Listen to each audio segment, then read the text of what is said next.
segala yang datang dari Allah itu tidak mungkin buruk. Tidak mungkin. Kenapa kita diminta untuk taat dengan mutlak? Karena segala yang datang dari Allah pasti baik. Ya, pasti baik. Karena Allah menurunkan segala maslahat sesuai kebutuhan kita. Cuma manusia kadang-kadang, menginginkan sesuatu dengan pikiran pendeknya yang bukan kebutuhannya. Al-Baqarah 216. Gak pelan-pelan kita ya.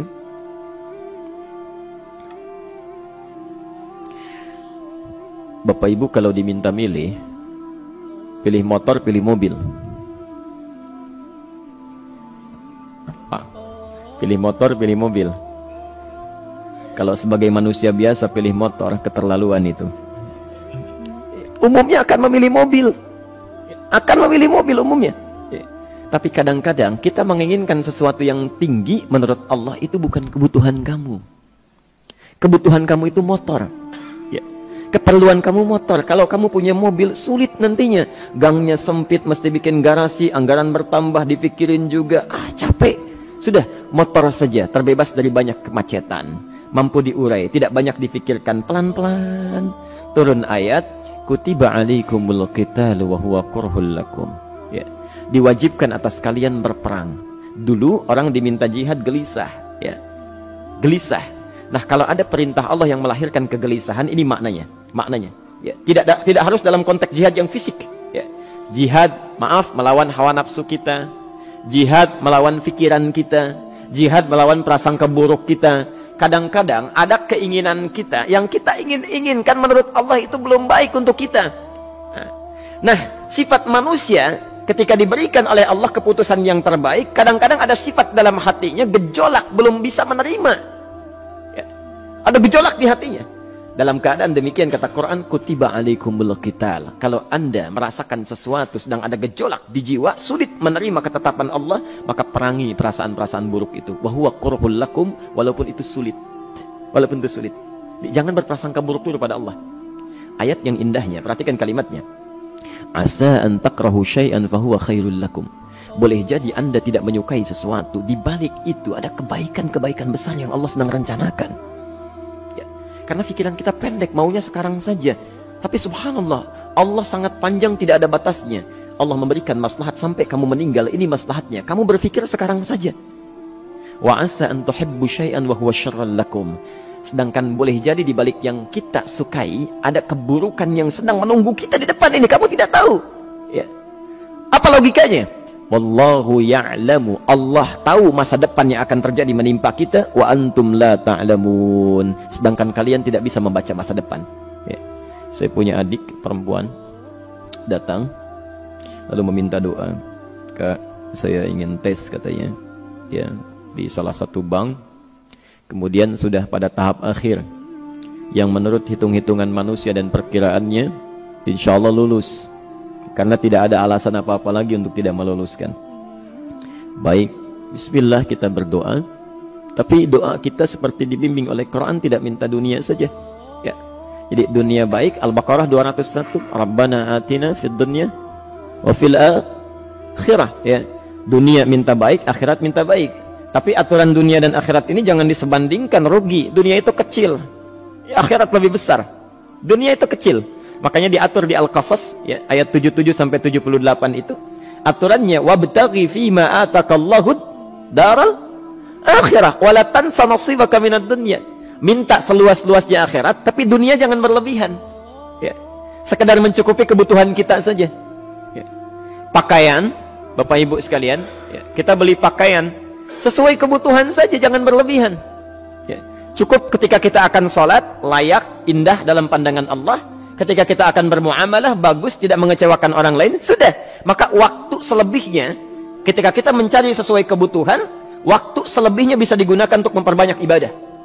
Tidak banyak energi terbuang, uang juga terbuang, tenaga juga terbuang. Bayangkan kalau keinginannya macam-macam. Wah, ingin baju terbaru, ingin tasnya Hermes, mereknya dari Paris, sekarang juga mesti dibeli. Wah, uangnya sudah 400 juta keluar, tenaga mesti keluar, beli tiketnya macam-macam dan sebagainya. Habis waktu untuk mengejar dunia, ibadah tertinggalkan. Di rumusnya dunia itu secukupnya saja. Nah, yang paling menarik, Kita doakan supaya Allah memberikan kebaikan dunia dan akhiratnya yang paling utama. Maka datanglah dengan lesu mengatakan, saya tidak lulus katanya. Kenapa? Saya bilang, saya tidak tahu, saya sudah berusaha. Tapi konon kabarnya, saingan saya adalah anak salah satu pejabat. Masya Allah. Saya bilang, kamu jangan bersedih. Kamu menginginkan sesuatu dengan pikiran pendek, Allah pasti memberikan yang terbaik yang tidak terlukiskan nanti. Subhanallah. Pekan beberapa hari setelah itu, muncul berita, ternyata dia diterima di bank syariah. Dia menginginkan sesuatu yang diinginkan, Allah menginginkan lebih dari apa yang dia harapkan. Dikasih bank syariah, di situ terjaga, meningkat keagamaannya, terjaga hijabnya, segalanya, dan disitulah kemudian diarahkan untuk menemukan jodohnya. Masya Allah. Dia berpikir saat itu Allah merencanakan masa depannya. Ya. Jadi apa yang Allah sudah rencanakan pasti baik, Pak, Bu. Jadi tadi dari salat subuh yang pertama kali ingin disampaikan adalah, coba dilihat sampai subuh ini, adakah aturan Allah dan Rasulnya yang sampai subuh ini pernah kita langgar, pernah kita ragukan? Barangkali itu yang membuat kehidupan kita sulit. Ya. Allah, Rasul membuat aturan. Dan ada 4 tipikal orang, ya, 4 tipikal orang bila dihubungkan dengan aturan yang Allah dan Rasul sudah buat itu. 1, ada yang ikut aturan. Maka orang seperti ini kata Quran, yuridullahu bikumul yusra wala yuridu bikumul usra. Al-Baqarah 185. Allah menginginkan kemudahan, tidak menghendaki kesulitan dalam hidupmu. Ya. Maka dibuat aturan, yang ikut aturan Allah pasti mudah hidupnya. Ya, pasti mudah hidupnya. Ya. Rizkinya mudah, hidupnya mudah, nyaman, enak. Ya. 1, ada yang ikut aturan. Yang kedua, ada yang keluar aturan. Ya. Ini pasti repot. Pasti repot. Di awal-awal seperti menyenangkan, ujung-ujungnya repot. Allah bilang, jujur, jangan berdusta. Kalau dusta celaka. Wailul lil mukadzibin. Celaka bagi para pendusta. Dia keluar aturan, dia berdusta. Awal-awal memang nikmat. Besok. Ya. Pak, ini amplop siapa ya? Ya. Maaf Pak, ini amplop memang ini khusus Pak, anggaran tertentu, tidak ada kaitan dengan proyek ini. Padahal ada kaitan dengan proyek, dia sisihkan untuk kepentingan pribadinya. Bohong. Saat itu merasakan enak dapat tambahan, besok-besok dikejar-kejar sama aparat kepolisian. Ya. Celaka. Wail, itu sudah keluar aturan pasti celaka. Ya. Subhanallah. Jadi ada orang kedua keluar aturan. Yang ketiga bikin aturan sendiri. Dikasih aturan, dia bikin aturan sendiri. Subhanallah. Kalau sakit, dibuat ketentuan. Sakit pertama, kalau biasa-biasa saja, ya, subhanallah, ikhtiarnya pergi ke dokter. Seorang sahabat datang kepada Rasulullah, ya Rasulullah, saya sakit, tolong doakan saya. Kata Nabi, idhab ila tabib, pergi ke dokter. Ini orang pintar sekali. Kata orang ini, ya Rasulullah, Anda kan Nabi Rasul, angkat tangan Anda, Allah kan maha menyembuhkan, nanti Allah sembuhkan saya. Cerdas ya? Tapi subhanallah, Nabi harus lebih cerdas, dapat bimbingan dari wahyu. Pergilah ke dokter karena kesembuhan yang telah Allah tetapkan dititipkan di tangan para dokter. Masya Allah, pergi ke dokter. Ya. Itu rumus pertama. Nanti kalau dokter sudah pada hand up, ya, angkat tangan tidak mampu menyembuhkan, itu tandanya Allah ingin langsung menyembuhkan tanpa turut campur makhluk yang ada. Maka kaidahnya akan berubah nanti, ya, dari kaidah biasa kepada kaidah Al-Anbiya ayat 83 sampai 84. Itu aturan yang menyembuhkan langsung dari Allah Subhanahu wa taala. Tapi kalau Anda sakit, perginya ke dokter. Ya. Cuma ada manusia bikin aturan sendiri. Sakit, pergi ke dukun. Ya. Dukun nggak bisa, pergi ke paranormal. Dirinya pun sudah nggak normal. Makanya disebut paranormal, karena nggak normal. Ya. Tapi didatangi juga gitu, bikin aturan sendiri. Karena itu jadi lebih sulit hidupnya. Ya. Doa, minta pada Allah, kan sederhana. Ya. Doa, nggak bayar, nggak ada macam-macam, Masya Allah, gampang sebetulnya. Ada kekeringan, sekarang kan banyak kekeringan ya, banyak kekeringan. Dikasih rumus, subhanallah, dikasih rumus yang tidak perlu pakai biaya, meluangkan waktu, itu pun berpahala juga. Dunianya dapat, akhiratnya melimpah. Ya. Dikasihlah salat istisqa, Masya Allah, tinggal minta, memohon kepada Allah. Salat, mengangkat tangan, mohon pada Allah, subhanallah. Manusia tidak bikin aturan sendiri. Digarami saja. Orang garamin sayur, dia garamin awan. Cari biaya miliaran, terbang pakai pesawat. Kalau Allah tidak berkehendak, ya sudah. Ya. Ayo silahkan, berapa biaya yang mau kamu kumpulkan? Tenaga yang kamu kumpulkan, silahkan aja.